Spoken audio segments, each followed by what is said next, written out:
To say that Palworld's future content lineup is ambitious would be an understatement. Between talks about PvP, boss raids and crossplay, it definitely seems that the small team over at Pocketpair has the work cut out for them. However, it's likely that some of the 8 or so big features currently announced might get here sooner rather than later, which is why today I wanted to give my opinion on all the planned future content updates for Palworld. Plus, the team is making rapid steps with content fixes, as we just got a brand new patch a few hours ago fixing one of the game's biggest problems. In any case, I'm actually surprised by how swiftly Pocketpair managed to follow up their own early access roadmap and get pretty much all of the listed improvements and bug fixes that they shown on it. So especially on the base Pal AI and the pathing, and plus the other bug fixes that were also addressed by update 1.4. I'm actually quite impressed by how well they managed to just stick to it and get things going. And in fact, if you pay attention to the Steam database, you will see that the game already gets another update on top of the update that they just released a few hours ago, which is 1.41.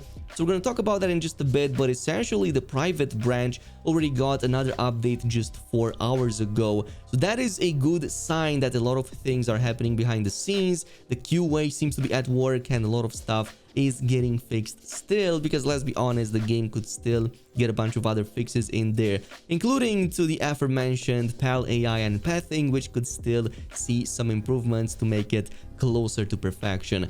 And speaking of reaching perfection, it seems that with the new update they just released a few hours ago, patch 1.4.1, they addressed one of the biggest problems right now with the game, which was of course the displayed capture rate. So it was actually much lower when you would use Liftmonk effigies. It seems that that was an internal processing bug according to the patch notes, and it was addressed in the new update, which should be available right now at the very least on Steam. If it's not available on Xbox, it should follow within the next day or two. Anecdotally, I can also say that I've noticed an improvement to catch rate, at least to some of the higher end pals. Now, of course, my data set is limited, so it might just be my own feeling or a bit of luck, but personally, it felt immediately better, or at least how it is supposed to be. No longer like throwing 100 of those balls and not having any chance at all to catch them.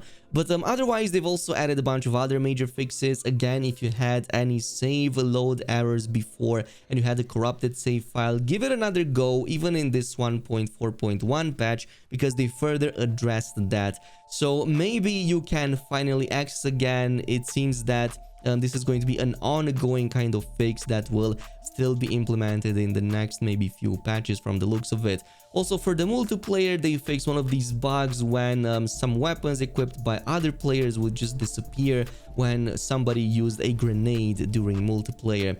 For the base related problems, there are 2 major fixes here. One of them is pals that were manually assigned to breeding farms would just go to sleep permanently and would never wake up. So that did not occur to me, but this was apparently fixed. Plus another one when no wood would drop when pals at the base fell down a tree. And of course, finally, they implemented countermeasures against some cheats and exploits. It seems that this is also going to be something that's slowly going to creep in these patch notes in the future, as we're kind of making pace towards raid bosses, maybe PvP, and I will assume that Pocketpair doesn't really want to have a game filled with cheaters. So given these circumstances, I would say that it's in their best interest to just fix anything that can be exploited right now, so that it doesn't, well, at least doesn't pose such big of a problem once those raids and the PvP does come out.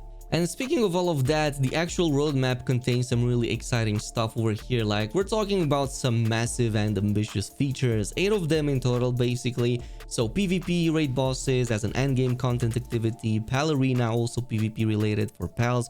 The Steam Xbox crossplay is another big one, but then we also have various Xbox feature improvements, server transfers and migrations, improvements to the building system, new islands, pals, bosses and technologies.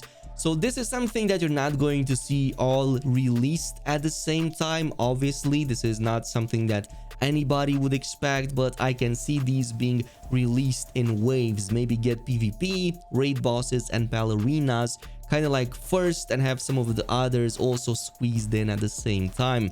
No ETA on those or anything, however, we do have two very impressive data mines right now, which might possibly indicate that the first content we get is PAL/PAL boss related, especially since one of these data mines was already featured in one of the previous trailers. Basically, in this footage for a brief moment, we had the Dragus trophy. Now this guy definitely looks like something you would find in a boss fight. It's also on the large size, but depending on the site that you're looking at, it's also getting listed with XL. However, point is that it's actually a large creature.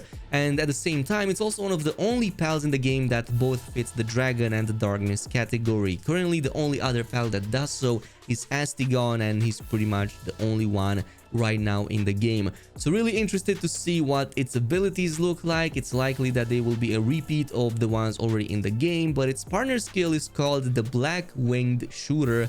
So there's no information on that besides a description, which is a silent beast born of the abyss. Thou shalt not stand before the beast, thou shalt not heed the beast. So definitely something that sounds like a big problem. Plus, it's also a nocturnal creature, so it's likely that we can only find this during nighttime. It also has 3 levels into transporting, and that's about it. But again, these stats right here might be subject to change. Maybe they are just placeholders. Also, on the attack side, it's not too shabby. It comes with 130 into base attack and 110 into defense, so technically on par and a bit better than the Anubis, but it does seem to have more HP, like 525 by default compared to 400. So actually a really good beast. There's only like Frostallion, I believe, that exceeds it, but that's because it comes with that legend skill. So if this also comes with the legend, it might be actually better than Frostallion. And there was a second one that looks even more interesting. This is this Mewtwo looking, well, it says it's a dark mutant, but it definitely looks really cool. Initially, I thought that this could be a Lunaris Noct, but it definitely doesn't seem to be the case. Obviously, it's much more different. It has that Majin Buu tail on the head. Plus, it's a full-on darkness creature, so we do have plenty of those as it is in the game. And only max rank 3 into some of the work suitability it comes with. So rank 3 into handcrafting and medicine crafting, plus only rank 2 into transportation. Again, none of these go to rank 4, which makes me believe these are again placeholder, or maybe they are weaker than some of the top tier options we have right now. Like Anubis blows both of these out of the water. And even in terms of melee and ranged attacks, it seems that this dark mutant humanoid thingy is weaker on paper at the very least compared to the previous Dragon's Trophy, which was already weaker than some of the top options, especially like Frostallion and Jet Dragon and Anubis. They do blow these out of the water. Now, looking forward to how this will change once they do get released, because so far they are some of the coolest looking pals in the entire game. Props to the entire team for actually making some awesome and memorable designs. I was not expecting to remember so many pal names like few weeks after the game's release already, and it definitely seems to stick around. There is also this entire island with the massive tree in the background. This is something that could potentially be the first new island that we get. It does look absolutely massive, so I do have to wonder if this is something that we're just gonna get one day completely dead dropped on us, which would absolutely be crazy, or are there going to be some smaller islands maybe slowly being released and added towards it, or maybe released piece by piece.